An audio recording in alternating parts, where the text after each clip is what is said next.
একে অপরকে সহযোগিতা করব। যে সকল মানুষ, যে ব্যক্তি মানুষের সাথে খারাপ আচরণ করে, খারাপ ব্যবহার করে, ওই সকল মানুষদের ব্যাপারে রাসূল সাল্লাল্লাহু আলাইহি সাল্লাম কঠিন হুঁশিয়ারি দিয়েছেন। কঠিন হুঁশিয়ারি। রাসূল বলেন, ওই ব্যক্তি বেহেশতে প্রবেশ করতে পারবে না।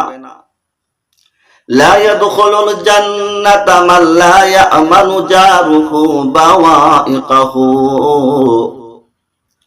ওই ব্যক্তি বেহেশতে প্রবেশ করতে পারবে না যাহার প্রতিবেশী তাহার অত্যাচার হইতে নিরাপদ নয়। আমরা একই গ্রামে বসবাস করি, এক দেশে থাকি, এক দেশ, এক বিভাগ, এক জেলা, এক থানা, এক গ্রাম, প্রতিবেশী, একে অপরের সাথে চলাফেরা করি, বসবাস করি, একসাথে জীবন যাপন করি। ও বন্ধু, একসাথে থাকবা, একসাথে চলাফেরা করবা, কিন্তু কেউ কখনো কারো সাথে খারাপ আচরণ করবা না, অবিচার করবা না, কখনো কোনো প্রকার অন্যায় অবিচার করবা না।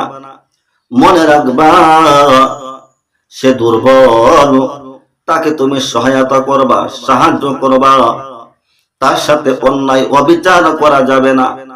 কেননা কারণ কি? রাসূল বলেন, লা ইয়াদখুলুল জান্নাতা মান লা ইয়াদখুলুল জান্নাতা মান লা ইয়ামানু জারুহু বাওয়াইকাহু। রাসূল বলেন, ওই ব্যক্তি বেহেশতে প্রবেশ করতে পারবে না। আমরা তো সবাই বেহেশতে যাইতে চাই, আল্লাহ পাকের জান্নাতে যাইতে চাই। ও বাবা, জান্নাতে তো ওই ব্যক্তি যাইতে পারবে না যে ব্যক্তি কি করে? অত্যাচার করে, জুলুম করে, প্রতিবেশীকে কষ্ট দেয়। ওই প্রতিবেশীর মানুষকে যে সকল মানুষে কষ্ট দিবে, দুঃখ দিবে, রাসূল বলেন ওই ব্যক্তি আল্লাহর জান্নাতে প্রবেশ করতে পারবে না। ও বন্ধু, এই দুনিয়াটা হলো ক্ষণস্থায়ী জিন্দেগি। অল্প সীমিত হায়াত সময় দিয়ে আপনাকে আমাকে এই দুনিয়ার মধ্যে প্রেরণ করছুন, আপনাকে আমাকে পাঠাইছুন। এই দুনিয়ার মধ্যে থেকে থেকে মহান রবকে খুশি করে, আল্লাহ পাক রব্বুল আলামিনকে খুশি করে, আল্লাহ পাকের ইবাদত বন্দেগী গুলি মেনে এই দুনিয়ার মধ্যে জীবন যাপন করে আপনাকে আমাকে এই সুন্দর পৃথিবী থেকে বিদায় নিয়ে চিরস্থায়ী জিন্দেগীর মধ্যে যাইতে হবে, যাওয়া লাগবে।